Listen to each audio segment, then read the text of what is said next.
Abel as the subject, and the theme is exercise faith that pleases God. And it's from the Inside Book, page 15. And so we thank you, brother.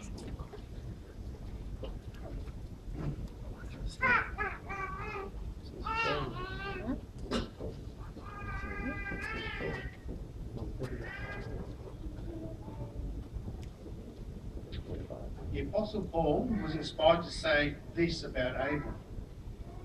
In Hebrews chapter 11 verse 4, through it he, although died, yet speaks. But Abel never utters one word that was recorded in the Bible. So how does he speak to us? Well, it's by his faith and action that he speaks to us. But you know, Abel had no human examples to look up to. And you could say he lived amongst a spiritually divided home. So how did he develop that faith that pleased Jehovah? Well, it would have started at a young age. He would have learned from his parents many things. What happened in the garden, possibly.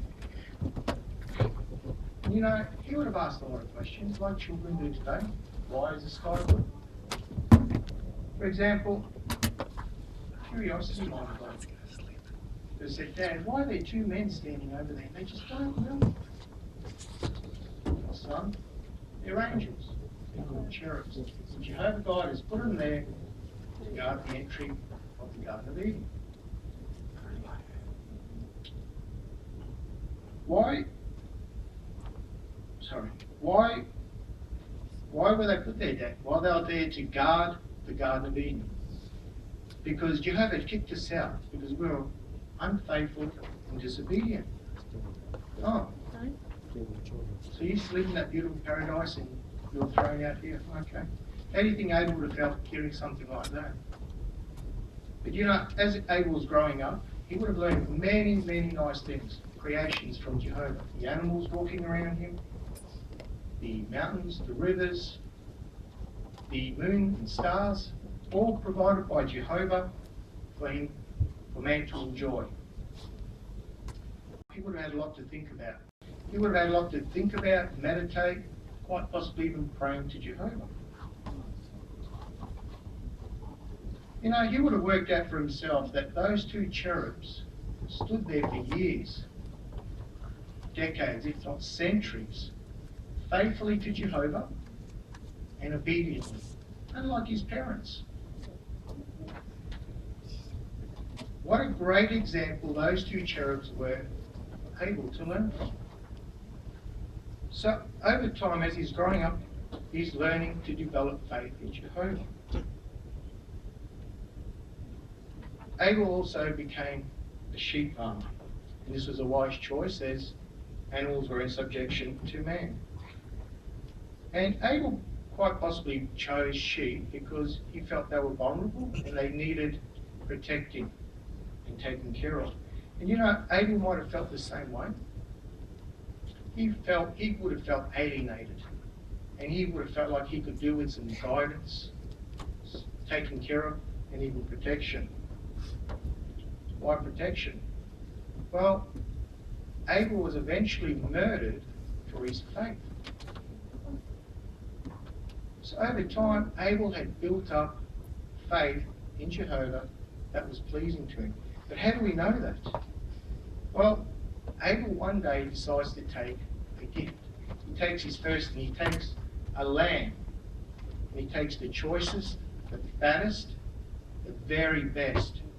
And he presents it to Jehovah as a sacrifice. Quite possibly in front of the cherubs because Jehovah's presence was there. How do you think Jehovah felt about Abel's gift?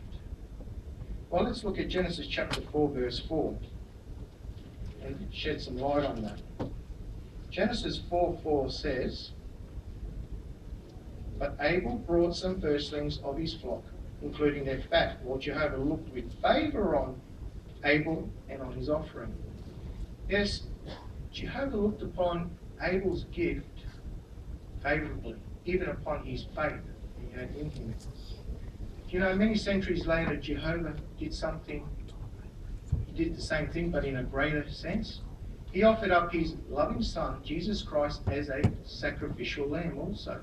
Jehovah gave his very best to us. Yes, Abel gave his best to Jehovah. Jehovah gave his best to us.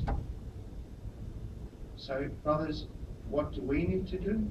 Well, we need to develop that faith in Jehovah so that we can give back our best to Jehovah, so that in return, Jehovah returns that favour upon us like he did with Abel.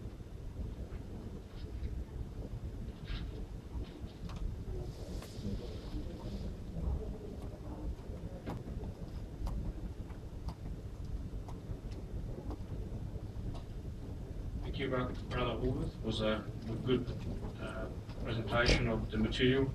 It was very practical, good audience contact, and good application.